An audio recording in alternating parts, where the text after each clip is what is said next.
Hey guys, welcome to another video. और बहुत दिनों के बाद ये वीडियो आ रही है। एक्चुअली वीडियो नहीं आने का कारण ये भी है कि एक्चुअली मैं एक जॉब करता हूँ, जिसकी वजह से मैं इसको टाइम नहीं दे पाता। ओके, और जिसकी वजह से मैं ट्रेड मेरी जो ट्रेड्स है वो भी बहुत कम ले पाता हूँ। बट आज का जो वीडियो है, कल मैंने एक ट्रेड लिया था, वो उसी के पर्पज से है। और बहुत दिन हो गए मैंने वीडियो डाला नहीं है, तो बहुत से लोग सोच रहे होंगे कि इसने अकाउंट ब्लो कर दिया होगा या अकाउंट जो है वो फेल हो गया होगा, जिसकी वजह से डाल नहीं रहा, या अकाउंट माइनस में चला गया होगा, जिसकी वजह से मैं वीडियो नहीं डाल रहा हूँ। बट ऐसा कुछ नहीं है।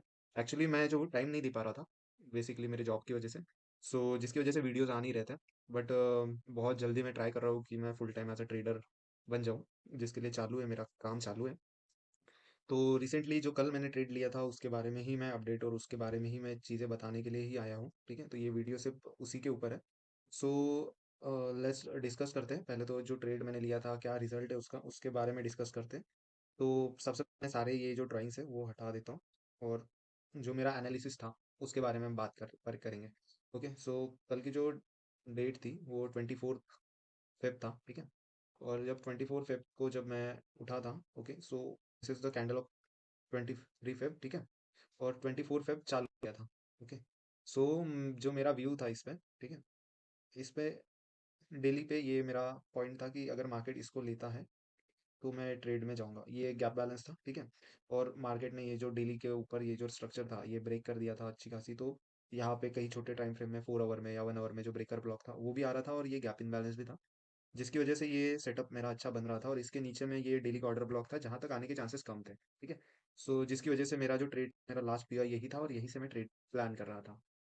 जब 24 को 4 आवर में आते हैं, ठीक है, सो 24 को आई थिंक यहाँ पे डे चालू हुआ था। ठीक है, और यहाँ पे चालू होने के बाद ये मैंने ऑर्डर ब्लॉक ये यहाँ पे मार्क करके रखा था। मेरा दूसरा जो पीओ था ये था। मैं बेसिकली यहाँ से एक देखने वाला था कि जस्ट अ सेकंड, मैंने ये एक एरिया मार्क करके रखा था। ये 4 आवर का एक अच्छा ऑर्डर ब्लॉक भी था, और इसके नीचे लिक्विडिटी भी थी। तो मैं ये फर्स्ट तो ये एरिया से और दूसरा ये एरिया से बाइंग के लिए सोच रहा था। ओवरऑल व्यूज मेरा बाइंग नहीं था, तो जिसकी वजह से मैं बाइंग ही देख रहा था। ठीक है, जब डे, अभी इसको 1 आवर में चलते हैं। ठीक है, 1 आवर में यहाँ पे मैंने ट्रेड लिया नहीं था, ये मैं पूरा देख रहा था मार्केट को। ठीक है, समझ भी रहा था। और जब यहाँ से बहुत से लोग बैठे भी होंगे, जब ये चीज़ देखा होगा कि 1 आवर का ऑर्डर ब्लॉक है, अच्छा रिजेक्शन है, बहुत बढ़िया, ये लिक्विडिटी स्वीप भी है, और ये 2 आवर में लिक्विडिटी स्वीप भी है। अगर आप देखोगे तो ये पूरी लिक्विडिटी स्वीप और ये ऑर्डर ब्लॉक टैपिंग। और यहाँ से बहुत से लोग बाइंग में बैठे होंगे, जो 2 आवर के चार्ट पे, 1 आवर के चार्ट पे, या छोटे टाइम फ्रेम में जो भी ट्रेड करते हैं वो सब लोग यहाँ से बैठे होंगे। और ये पूरा कंसोलिडेशन हुआ है। ठीक है, उसके बाद ये जो मूव आया था यहाँ से, ये न्यूयॉर्क, ये एशिया में आया था। ओके, यहाँ पे मैं ट्रेड लेने के लिए इसके भी इसलिए भी नहीं जा रहा था कि ये डिस्ट्रीब्यूशन हो गया था। ठीक है, मैं वेट कर रहा था कि मैनिपुलेशन हो। ठीक है, डिस्ट्रीब्यूशन हो गया था, मैं वेट कर रहा था कि कंसोलिडेशन हो, कंसोलिडेशन के बाद मार्केट उसकी लिक्विडिटी ले, और उसके बाद मैं ट्रेड में बैठूं। मेरा पूरा प्लान 24 फेब का यही था। ठीक है, ये अगर देखोगे आप तो ये 24 फेब का ही है। ठीक है, सारी चीज़ें, तो प्लान यही था मेरा। तो मैंने जस्ट वेट किया मार्केट को, और ये इसको ब्रेक किया। इसके बाद में आप ये डेली के ऑर्डर ब्लॉक को भी टैप किया, सॉरी, डेली के गैप इन बैलेंस को भी टैप किया, 4 आवर की लिक्विडिटी भी ले ली। ठीक है, सारी चीज़ें ओके करने के बाद मार्केट अभी ऊपर है। ठीक है, यहाँ से मैंने ट्रेड प्लेस किया था। अब एंट्री के लिए मैं छोटे टाइम फ्रेम में जाऊंगा। ठीक है, आपको आइडिया आ जाएगा अच्छे से। ओके, बेसिकली मेरी एंट्री जो थी यहाँ से बनती थी। मैं थोड़ा ये लगा देता हूँ। ठीक है, ओके, मैं अगर एक्टिव होता उस टाइम पे तो मैं एंट्री यहाँ से लेता। ठीक है, और जिसमें मेरा फर्स्ट टारगेट जो था ये लिक्विडिटी रहता। ठीक है, this is the my first target. ठीक है, 1:3 आराम से मिल गया था। ठीक है, बट मेरी जो ट्रेड लगी थी वो यहाँ से न लग के मेरी ट्रेड लगी थी ऑलमोस्ट 31 से मेरी ट्रेड लगी थी ऑलमोस्ट यहाँ कहीं से। ओके, ये कैंडल हो चुकी थी, और यहाँ पे कहीं पे ट्रेड और लगा था मेरा, और बहुत दिन हो गए थे मैंने ट्रेड भी नहीं लिया। यही कहीं पे मैं ट्रेड क्लोज करने की सोच रहा था, और मैंने एज इट इज ऐसे ही मेरा ट्रेड वर्क भी हुआ है। ठीक है, अब बहुत से लोग बोलेंगे कि ये 1:1 डेढ़ है। ठीक है, एक का रिस्क लेके एक अपन पकड़े कि 1 रुपए का रिस्क लेके 1.5 रुपए कमा रहे हैं। ओके, सो ऑब्वियसली ये 1:3 नहीं है या 1:4 नहीं है, हो सकता है ये रिस्क टू रिवॉर्ड गड़बड़ हो। बट मेरा एनालिसिस सही था। ठीक है, और मेरा एंट्री पॉइंट और एग्जिट पॉइंट दोनों डिसाइडेड है, जिसकी वजह से रिस्क टू रिवॉर्ड पे फोकस नहीं होना चाहिए। मेरे हिसाब से आपको पता होना चाहिए कि आपको कहाँ पे बाय करना है और कहाँ पे सेल करना है। अगर कोई पीओआई है जहाँ पे आपको लग रहा है कि मार्केट कंसोलिडेट कर सकता है तो आपको वहां से एग्जिट करना चाहिए, ओके। ना कि वेट करना चाहिए कि नहीं वो आएगा अपना ऐसा लेगा फिर जाएगा, ठीक है। सो ये चीजें नहीं करनी है, ठीक है। This is my exit point, ये मेरा डिसाइडेड था जहाँ पे मैंने ऑलमोस्ट 81 के आसपास अराउंड मैंने एग्जिट किया था। ये कैंडल पे कहीं पे मैंने एग्जिट किया था, ठीक है। और मेरा जो एंट्री था यहाँ से लगा था। और जहाँ तक मुझे पता है ऑलमोस्ट 7-8 का टाइमिंग था जब मैंने एंट्री लिया था, ठीक है। सो वो स्क्रीनशॉट भी मैं लगा दूंगा, उसको रिकॉर्ड तो नहीं किया था, बट दैट्स ऑल था, ये पूरा था। और आज जब डे खुला, ठीक है, ये ओपनिंग था, ये गैप अप हुआ, उसके बाद ये एशिया ने रैली दी, और ये कंसोलिडेट किया था लंदन ने, और अभी शायद यहाँ से मूव आएगा, ठीक है। यहाँ से एक मूव आप एक्सपेक्ट कर सकते हो, ये ट्रेड है आपका, ठीक है। बिकॉज अब अगर आप देखोगे तो ये लेग में जो है कोई कुछ भी नहीं था, ठीक है, जिसकी वजह से मार्केट ने इसकी लिक्विडिटी हंट की है। उसके बाद मार्केट ने ब्रेकर ब्लॉक को भी टैप किया है, ओके, और ऑर्डर ब्लॉक को भी टैप किया है, 1 आवर का ऑर्डर ब्लॉक भी टैप है। यहाँ से आपकी एंट्री होनी चाहिए, और आपको जो टारगेट है, मैंने ट्रेड लिया नहीं है, बट अभी अगर आप देखोगे तो दिस इज द ट्रेड, ठीक है, जहाँ से आपको लेना चाहिए। बिकॉज मार्केट को जाना ऊपर ही है, ठीक है। आदमी हो या मार्केट हो, दोनों को जाना ऊपर ही है, ठीक है।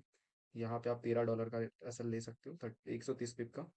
और ये ऑलमोस्ट, ये ऑर्डर ब्लॉक ही टारगेट रख दो, क्यों 1:3 1:4 आराम से दे देगा ये। और अब ये वर्क होने का रीजन भी ये है कि ये देखो यहाँ पे ऑर्डर ब्लॉक बन चुका है 30 मिनट में, जिसको विदाउट टैप किए मार्केट ऊपर जा रहा है। अब ये 30 मिनट का ऑर्डर ब्लॉक को टैप किया है, इसको टैप करके मार्केट ऊपर जा सकता है। तो जो कोई भी एंटर नहीं हुआ है वो यहाँ से हो सकता है, ठीक है। बाकी मैं एक बार 1 आवर का देख लूँ, 1 आवर में अच्छा क्लोजिंग है, ठीक है। 1 आवर में कुछ भी नहीं है ऊपर में जो मार्केट को रोक सकता है। 2 ओवर में भी पूरी लिक्विडिटी ग्रैपिंग हो चुकी है, ठीक है, और ये बेस्ट है। मार्केट एटलीस्ट यहाँ तक तो जाएगा ही जाएगा, ठीक है। एटलीस्ट मार्केट यहाँ तक तो जाना ही जाना है। दो 5 to 100 तक तो मार्केट जाना ही जाना है। और 4 ओवर में भी बढ़िया दो लिक्विडिटी ग्रैपिंग है, ठीक है। सो मार्केट यहाँ तक एटलीस्ट तो जाना ही है, ठीक है। ये थोड़ा सा हर्डल वाला पॉइंट हो सकता है, बट मार्केट यहाँ तक एटलीस्ट जाना है, ठीक है। तो आप यहाँ पे भी टारगेट को या रिस्क फ्री कर देना ट्रेड को, ठीक है, आप रख सकते हो। और पर्सनली ये कोई सजेशन नहीं है, ठीक है, कोई इन्वेस्टमेंट या ट्रेडिंग टिप्स नहीं है। ये जस्ट मेरा एनालिसिस है कि आप ऐसे कर सकते हो। मैंने ये ट्रेड नहीं लिया बिकॉज मैं बाहर था और नहीं ले पाया, जस्ट मैं घर पे आया और चीज़ें वर्कआउट हो चुकी हैं, ठीक है। तो अभी कोई फायदा नहीं है ट्रेड में एंटर करने का, और आज मेरा कोई ट्रेडिंग का मूड भी नहीं है, ठीक है।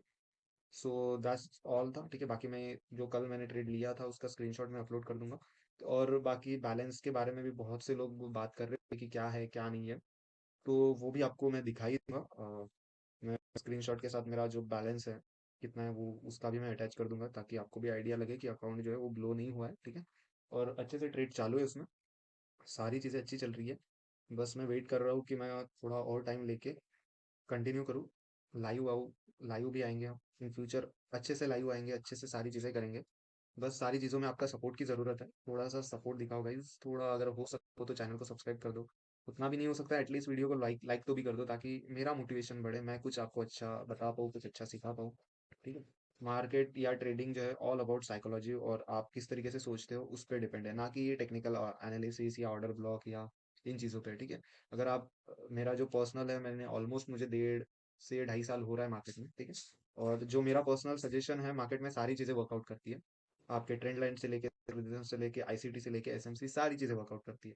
अब उसमें प्रॉब्लम ये है कि आप क्या फॉलो करते हो, और क्या आप उसको कंसिस्टेंसी के साथ फॉलो कर सकते हो कि नहीं कर सकते हो। यही चीज़ है, बाकी सब तो हो जाएगा, ठीक है। और ये एक्सपीरियंस के साथ आएगा, जितना आप मार्केट में टाइम दोगे, जितना आप मार्केट में बैठोगे, उस तरीके से वो आप में इवोल्यूशंस होंगे, ठीक है। एक दिन में कोई चीज़ होती नहीं है, ठीक है, दैट्स ऑल। और कोई अगर सिर्फ स्ट्रैटेजी के पीछे भाग रहा है तो trading is not for you, ठीक है।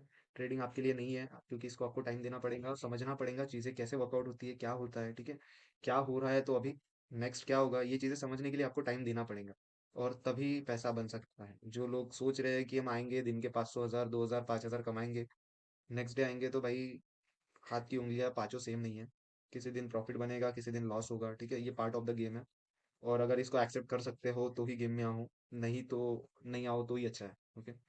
So that's all. बाकी मिलते हैं एक नई वीडियो में एक नए टॉपिक के साथ, तब के लिए bye bye. Thank you for watching guys.